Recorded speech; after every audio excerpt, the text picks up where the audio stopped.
मी महाराष्ट्र राज्याच्या राज्यकारिणीचं अभिनंदन करेन ते यासाठी की या विषयाच्या अंतर्गत त्यांनी ज्या वक्त्यांची निवड केली निर्धारित केला प्राप्त परिस्थिती बाबतीत कुठलाही विषय असा उगाच निवडत नाही किंवा उगाच त्याची चर्चा करून आणत नाही. समाज जीवनामध्ये ज्या ज्या वेळी ज्या ज्या विषयांची चर्चा घडवून आणणे आणि समाजात जागृती निर्माण करणे गरजेची असते त्या त्यावेळी ते विषय बाबतीत निवडते, विषयाची रचना करते आणि त्या पद्धतीने तो विषय चर्चेला आणतो. या विषयाअंतर्गत ज्या पूर्व वक्त्यांनी या विषयाच्या अंतर्गत मांडणी केलेली आहे ती अतिशय उत्तम मांडणी केली. त्यामुळे या स्टेशनचा अध्यक्ष म्हणून माझं काम फारच हलकं आणि सोपं झालेलं आहे. तर मित्रांनो, मी खूप लांबलचक बोलणार नाही. तुम्ही सगळे बामसेफचे कार्यकर्ते आहात, महाराष्ट्रात लीड करणारे सगळे लोक आहात. हा विषय बामसेफनी आत्ताच चर्चेला घेतला असा पण विषय नाही. अगदी चंदीगडच्या अधिवेशनापासून 1981 पासून आपण हा विषय जाणीवपूर्वक चर्चेला घेतलेला आहे आणि त्याची वारंवार चर्चा करतो आहोत. उद्देश हाच की या विषयाअंतर्गत समाजाची जागृती घडावी, या उद्देशाने आपण वारंवार चर्चा करतो आहोत. त्याच्यामुळे खूप इतिहासातल्या या विषयाच्या अंतर्गतल्या बाबी याची वारंवार चर्चा तुम्हा लोकांसमोर निश्चितपणे झालेली. त्याच्यामुळे तो इतिहास आणि त्या सगळ्या बाबी तुम्हाला माहिती पण आहे. पण आत्ता जनगणना अगदी प्रोसेसमध्ये आहे आणि प्रोसेसमध्ये असलेल्या प्रक्रियेमध्ये ज्या काही बदमाशा होत आहेत त्या समजणे, त्या आपली पूर्ण क्षमता वापरून रोखणे हे अत्यंत गरजेचं आणि आपल्यासाठी महत्वाचं कार्य आहे.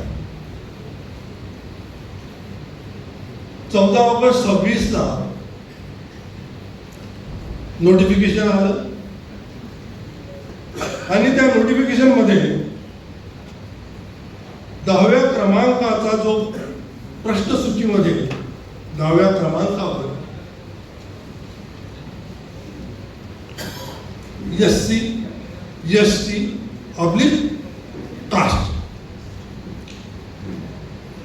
मग जनगणना अधिकारी घरात जाईल, चौकशी करेल, विचारेल, तेव्हा SC मध्ये बसतो का ST मध्ये बसतो का या 2 मध्ये बसत नसेल तर मग तुझी जात काय ती नोंदवून घेईल आणि तो सांगेल तशी नोंदवून घेईल, जशी सांगेल तशी. कारण ते बदलण्याचा त्याच्याकडे काही अधिकार नाही. तो त्याच्या मताने काहीच नाही करू शकत. तुम्ही सांगाल ते त्याला नोंदवणे त्याच्यासाठी बंधन करा.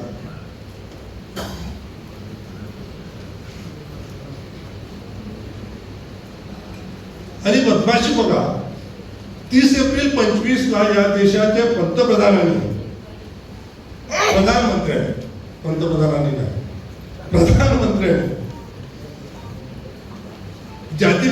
जनगणनेची घोषणा केलेली होती आणि आता जाती SC ST जाती टाकून त्यांनी ती फुलफिल केली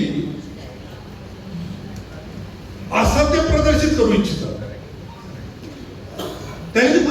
आश्वासन दिलं होतं ना ते त्यांनी फुलफिल केलं. त्यांनी जातीचा उल्लेख केलाय आणि तुमची ती गणना तो करणार.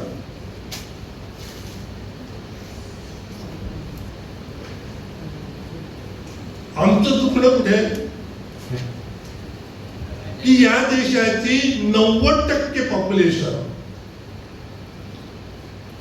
पॉवर स्ट्रक्चरचा हिस्साच नाहीये. कुठल्याच पॉवर स्ट्रक्चर मध्ये न्यायपालिकेत नाही, प्रशासनात नाही, कुठे या 90% पॉप्युलेशनचं कुठेही अस्तित्व नाही.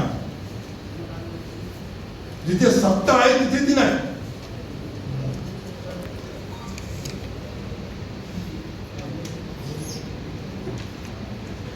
आणि इलाज तेव्हाच होईल जेव्हा डायग्नोसिस बरोबर होईल. जर डायग्नोसिस योग्य झालं नाही तर योग्य इलाज होण्याची मुळी शक्यता नाही. मग डायग्नोसिस करायची प्रोसेस काय? सेन्सस जनगणना हे डायग्नोसिसची प्रोसेस आहे, डायग्नोसिसची प्रक्रिया. आता ही जी काय जाती गणना होती आहे यात जो जशी जात सांगेल तशी नोंदवली जाईल.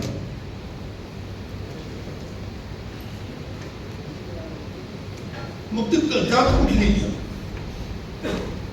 उदाहरणादाखल बढाई, हरियाणामध्ये बढाई एक जात. त्याच जातीचे लोक स्वतःला जांगीड म्हणवतात, त्याच जातीचे लोक स्वतःला जांगडा म्हणवतात, त्याच जातीचे लोक स्वतःला खाती म्हणवतात, त्याच जातीचे लोक स्वतःला धिमाने म्हणवतात, सुतार म्हणवतात, विश्वकर्मा म्हणवतात, रामगडिया म्हणवतात. आता जात एक आहे पण एकाच जातीची माणसं वेगवेगळ्या अंतरावर, थोड्या अंतरावर एकाच जातीची माणसं या एवढ्या नावाने स्वतःच, एवढ्या जातीच्या नावाने स्वतःच संबोधन करतात आणि जो जसं सांगेल तशी नोंद होते. हा एक मुद्दा. आता लिहिणारा जो आहे तो ते कसं लिहितो? कुणीतरी वक्त्यांनी आधी सांगितलं UOO म्हणजे त्यानुसार या इतक्या 7-8 जातींचं वेगवेगळ्या पद्धतीने नोंद झाली तर एकाच जातीच्या किती जातींची नोंद होईल? ही बदमाशी म्हणजे 2011 मध्ये 1948च्या कायद्या अंतर्गत जनगणना न करवता नंतर जो सर्वे करवला काँग्रेसने, त्यामध्ये शैक्षणिक आणि आर्थिक पैमाने वापरून जी काही नोंदी केल्या, पूर्ववक्त्यांनी सांगितलं की 46 लाखापेक्षा अधिकची नोंद जातींची त्यात झाली. आता काही वेगळं होण्याची शक्यता नाही. तर तसंच होईल आणि यातून पुन्हा नेमकी आकडेवारी, सेन्सस कशासाठी करायचंय? नेमकी आकडेवारी जाणून घ्यायसाठी करायचंय. त्यांचं काय स्टेटस आहे, त्यांचा काय दर्जा आहे, सामाजिक, शैक्षणिक, आर्थिक आणि सगळ्या अंगाने, त्यासाठी सेन्सस करायचंय. परंतु ते या प्रक्रियेत होण्याची मुळी शक्यता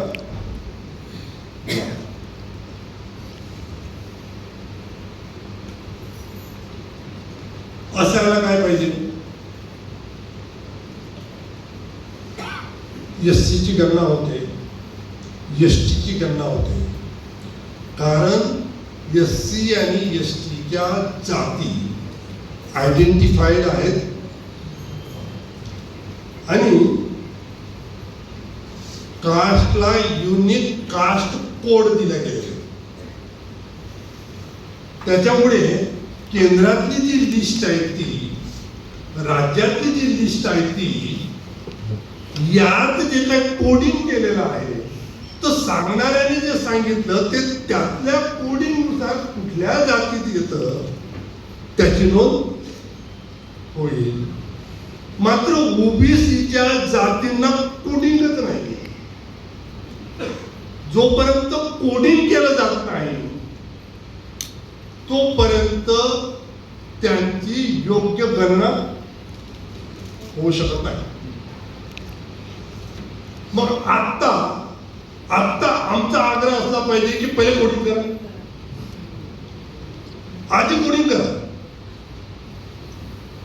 आणि जोपर्यंत कोडिंग होत नाही तोपर्यंत ही प्रक्रिया थांबवा. उशीर झाला तरी चालेल. 21ला व्हायची होती, 27 मध्ये होते. 7 वर्ष फुकट घालवली आहेत, जाणीवपूर्वक घालवली आहेत. ती आधी करता आली नसती अशी स्थिती होती का हो देशात? का लांबवली? आणखी लांबू द्या ना थोडी, काय फरक पडतोय? आमची काय डिमांड असते पाहिजे आता की आधी कोडिंग नंतर गणना झाली पाहिजे, तरच ती योग्य गणना होऊ शकते. आता जसं बोरकर साहेबांनी बरोबर त्यांनी सांगितलं, त्यांना तर करायचंच नाहीये, मग ते करतील कसं? ते कसं करतील? जोपर्यंत जनमताचा रेटा वाढत नाही, जसं नाक दाबून धर्मेंद्र प्रधानचा राजीनामा झाला, इच्छा होती का सरकारची? झाला ना. जोपर्यंत तुम्ही नाक नाही दाबणार तोपर्यंत काही बोलण्याची शक्यता नाही. मग नाक दाबायची काय पद्धत आहे? काय पद्धत आमच्याकडे असू शकते?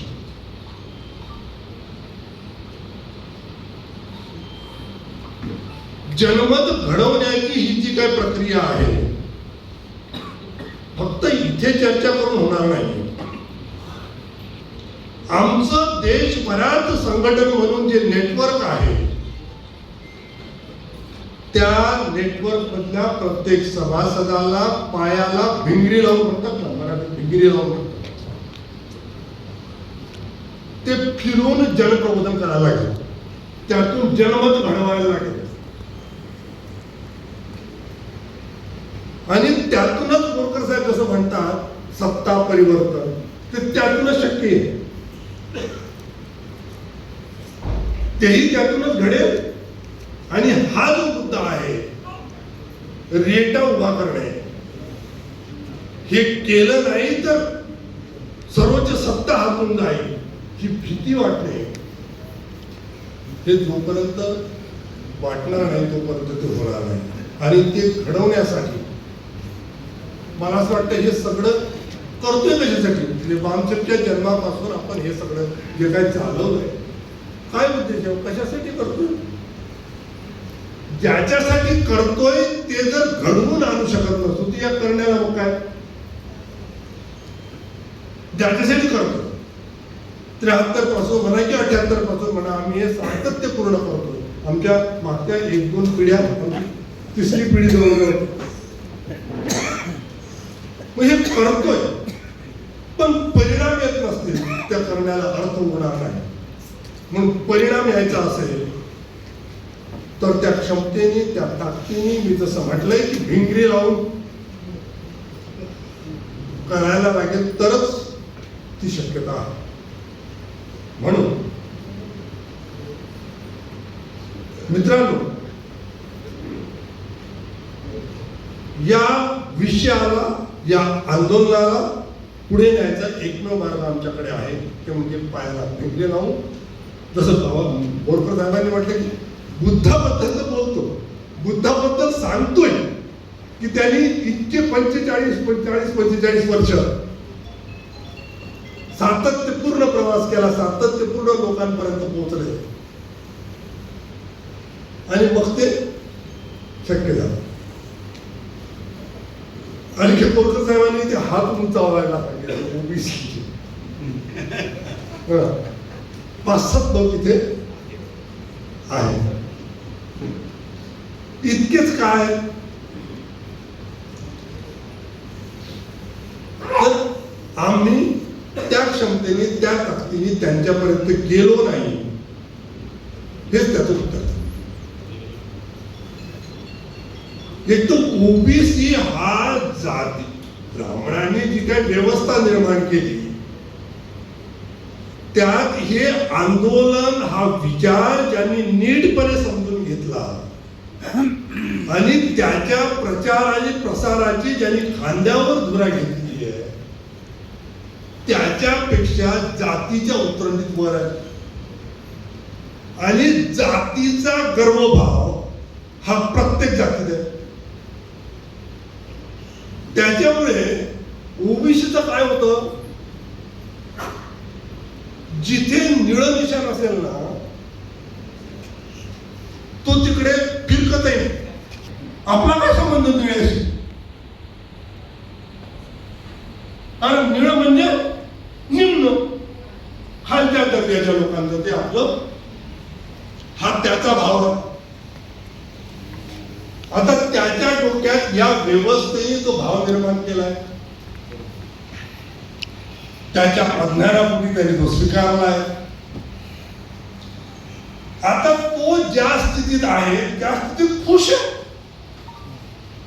आताही ओबीसी सोबत जे घडतंय फार जाणीव आणि चेतना ओबीसी मध्ये दिसते का? नाही. नाही याचा अर्थ असा आहे की तो जी व्यवस्था त्याच्यासोबत चालली आहे, जे काही चाललंय तर तो खुश आहे. प्रॉब्लेम त्याचा आहे ना काही? तो आहे तिथे खुश आहे ना. प्रॉब्लेम तुमचा, त्याचा काही प्रॉब्लेमच नाही, कारण तो आहे तिथे खुश आहे. जिथे खुश आहे, जिथे खुशी आहे, आनंद आहे, तो घालवायला कोणाला आवडेल? या व्यवस्थेसोबत नाखुश कोण आहे? तुम्ही. मग जे नाखुश आहे त्यांची जबाबदारी आहे की तो खुश आहे त्याची जबाबदारी आहे?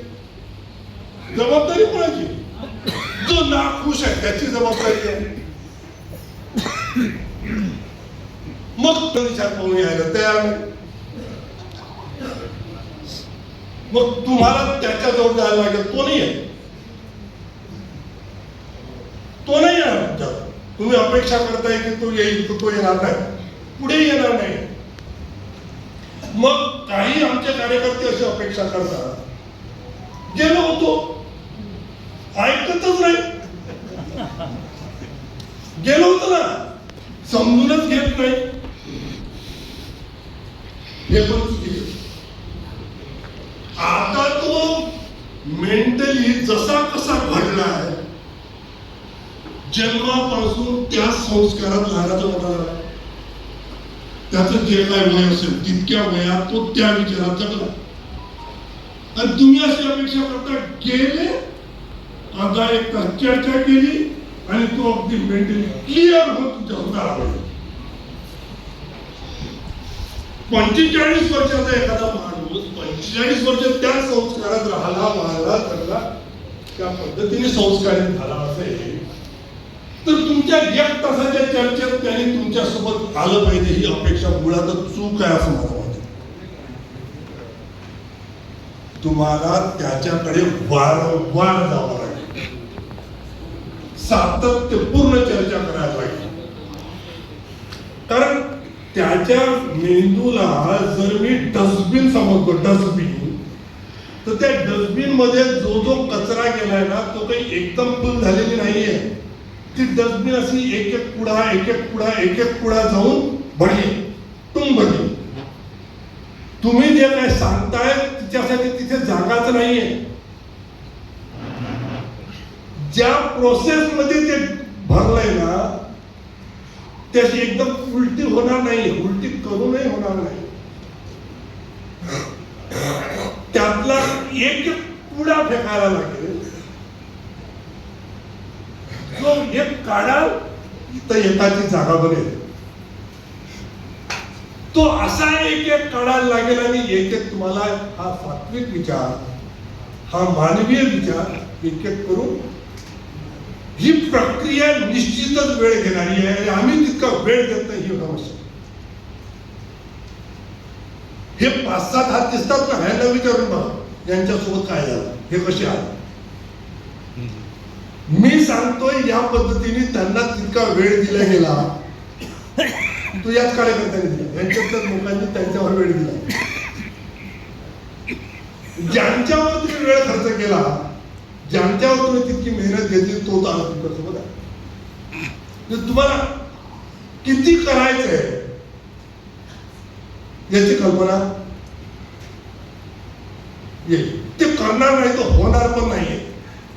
तुम्ही हे जे ज्या पद्धतीने अपेक्षा करताय की हे असं होऊन जाईल, असं होणार पण नाही. ते करायलाच लागेल, ते मस्त तरच ते होईल.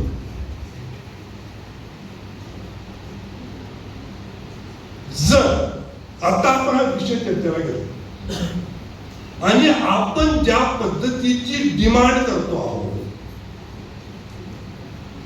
की त्यांची जातवार गणना झाली पाहिजे, पण बघा मंडल लागू झाला पाहिजे म्हणून पहिला आवाज भामसेपनीच काढला, भामसेपने आंदोलन चालवली, इतरांनी पण त्याला रिस्पॉन्स दिला आणि काही प्रमाणात त्यातला आमच्या वाट्याला आला. परंतु त्यानंतरची परिस्थिती आणि त्यापूर्वीच्या परिस्थितीत पण अंतर आहे हे समजून. ओबीसी त्याच्या आधी तुमचं काय काय करत ऐकतो किमान, बसवतो तुम्हाला घरात, हा चेंज आहे की नाही. मंडल पूर्वीचा समाज, मंडल नंतरचा समाज. आधी तो तुम्हाला बसवायला तयार नव्हता, नंतर बसवायला लागला. कारण रिझर्व कॅटेगरी म्हणून तो तुमच्या कॅटेगरीत आला. त्याला कळलंय की नाही मी रिझर्व कॅटेगरीतला, हा रिझर्व कॅटेगरीतला. तुमची आणि त्याची एक समानता जिथे आली ना, तिथे एक प्रक्रिया सुरू झाली समजण्याची, समजावण्याची आणि समजून घेण्याची. हे आज आम्ही जे म्हणतोय की त्याची जाती आधारित जनगणना झाली पाहिजे, त्याचे नेमके आकडे कळले पाहिजे, त्याचं स्टेटस कळलं पाहिजे. हे जेव्हा कळेल आणि आज एससी आणि एसटीसाठी ज्या पद्धतीने त्यांची गणना झाल्यामुळे त्यांच्या उत्थानासाठी जे काही सरकारला नाकदाबून करायला लागतं, काही स्पेशल कंपोनंट प्लॅन आणून जे काय करायला लागतं, तसं त्याचा मागासवर्गीय पक्ष म्हणून त्याचा जेव्हा स्टेटस पुढे येईल तेव्हा यातल्या सरकारांवर हे पण बंधनकारक असेल की त्यांनी ते करावं. सत्तेत टिकायचं असेल तर त्याला काही प्रमाणात फार इमानदारीने रिस्पॉन्ड करतील अशी काही अपेक्षा या बदमाशांकडे नाही, पण ते करायला लागेल. जेव्हा ते करायला सुरुवात होईल तेव्हा तुमचं आणि त्याचं एकत्व, ती एक प्रक्रिया पुन्हा गतिमान होईल. या प्रक्रियेमध्ये तुमचं एकत्व वाढेल आणि ते परिणाम करेल. म्हणजे एकत्वाची प्रक्रिया जी आहे ती गतिमान होईल. हे जर घडलं तर, म्हणून ते घडवून आणण्याची जबाबदारी ही आमची सगळ्यांची निश्चितपणे आहे. आणि पडघा सरांनी मुद्दा उपस्थित केला, तो अतिशय रंजक पण होता आणि ग्रामीण भागातल्या माणसाला एखादी गोष्ट जर समजवायची असेल तर ते नाही. सिंगारे सरांनी हा मुद्दा केला की बाबा ताप आहे, ग्रामीण भागात एखादी गोष्ट समजावायची असेल आणि त्यांना कळेल अशी सांगता येऊ शकते की ताप मोजल्याने ताप वाढणार नाही. कारण जाती गणना केल्याने जातीवाद वाढेल हा ब्राह्मणाकडून केला जाणारा वारंवारचा एक ऑब्जेक्शन आहे आणि आमचे लोक असेच भ्रमात हो हो करतात. कारण त्याला नाही कळत कशाला जाऊन मोजायची गरज आहे. तो म्हणतो जातीवाद वाढेल, काय म्हणतो हो हो वाढेल. पण ताप मोजल्याने जसा ताप वाढत नाही, तो किती आहे कळलं तर त्याला किती डोस द्यायचा हे कळतं. तसंच गणना केल्याने सुद्धा त्याचा स्टेटस कळेल आणि त्यानुसार कोणाला काय काय डोस द्यायची गरज आहे की जेणेकरून त्याची बिमारी हटेल हे निश्चित करता येणार आहे. त्या संघटनांना आम्ही सोबत घेतलं. हा कार्यक्रम तर बऱ्याच वर्षापासून आम्ही सुरू केलेला आहे BS कोडच्या अंतर्गत. BS कोडच्या अंतर्गत आम्ही त्या पद्धतीच्या NCC MBO वेगळा विषय आहे. BS कोडच्या अंतर्गत सुद्धा आम्ही ते सुरू केलं आहे. हा एकजूट परिषदा घेतल्या BS कोडच्या अंतर्गत. आम्ही वेगवेगळ्या संघटनांना एक विषय डिझाईन करून जाणीवपूर्वक त्या विषयावर चर्चा करायला बोलवतो आहोत. NCC MBO ची एक प्रक्रिया आम्ही चालवली आहे की सगळ्या संघटनांनी एकत्रित येऊन काम करावं आपापल्या संघटनेत. म्हणजे कुणाला आमच्या सोबत म्हणजे वर्क करण्याची गरज नाही. त्यांनी आपलं चालव, पण विशिष्ट मुद्दे आहेत जे कॉमन आहेत त्या मुद्द्यांवर आम्ही एकत्रितपणे लढा दिला पाहिजे. यासाठी आम्ही NCC MBO चा कार्यक्रम बऱ्याच वर्षाचा सुरू केलेला आहे. डिझाईन करतो की ज्यामध्ये आम्ही वेगवेगळ्या संघटनांच्या लीडर्सला प्रतिनिधींना जाणीवपूर्वक इन्व्हाइट करतो, बोलवतो आणि त्या विषयावर त्यांचं मत जाणून घेतो आणि त्या निमित्ताने ती चर्चा करून आणतो. तर ही प्रक्रिया भामसेफ करते, त्याला बऱ्यापैकी रिस्पॉन्स पण मिळतो आणि ती प्रक्रिया गतिमान आहे. पण ज्या प्रमाणात आमच्यासमोर या सगळ्या समस्या आणि प्रॉब्लेम आहेत त्या प्रमाणात ते म्हणून ते दृष्टीरूपात आम्हाला दिसत नाही की त्याचे जे काही परिणाम स्वरूपात आम्हाला नजरेत पडायला पाहिजे तसं ते दिसत नसलं तरी भामसेफ मात्र प्रामाणिकपणे त्या दिशेने सगळे प्रयत्न.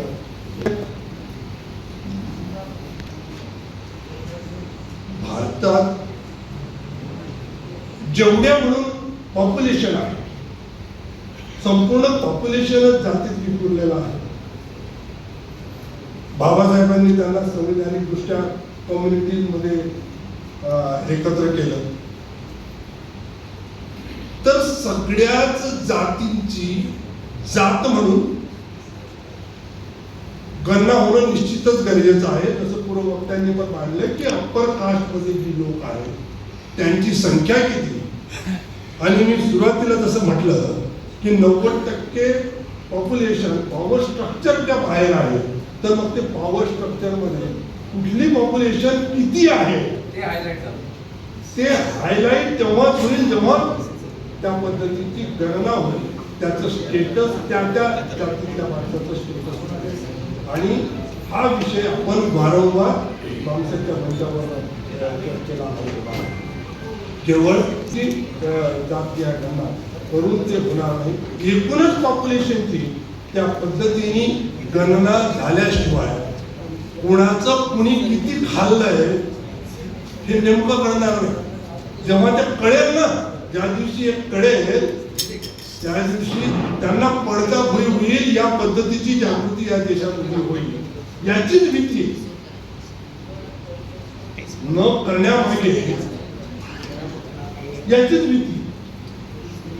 पण हे आम्हाला घडून आणायचं तर त्यासाठीचे त्या लेवलचे एफर्ट्स आम्हाला घ्यायला लागतील. तसं ते होणार नाही. मी अपेक्षा करतोय की ते तुम्ही घ्या.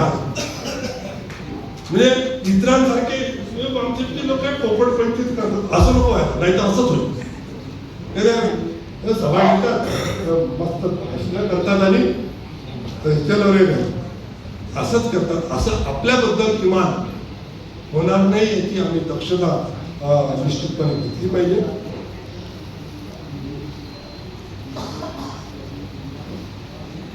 अंतर्गत मी आधीच या लोकांचे आभार व्यक्त केलेले आहेत की यांनी खूप चांगल्या पद्धतीने विषय तुमच्यासमोर मांडला. माझं काम तुम्ही केलं आणि मी अधिक वेळ न घेता तुम्ही सगळ्यांनी हा विषय घेऊन जे आमचे कार्यक्रम नियोजित कार्यक्रम आहे त्या कार्यक्रमाच्या अंतर्गत गावागावात जाऊन त्या विषयांची त्या पद्धतीने मांडणी करून अंतयात्रेचा विषय यादवांनी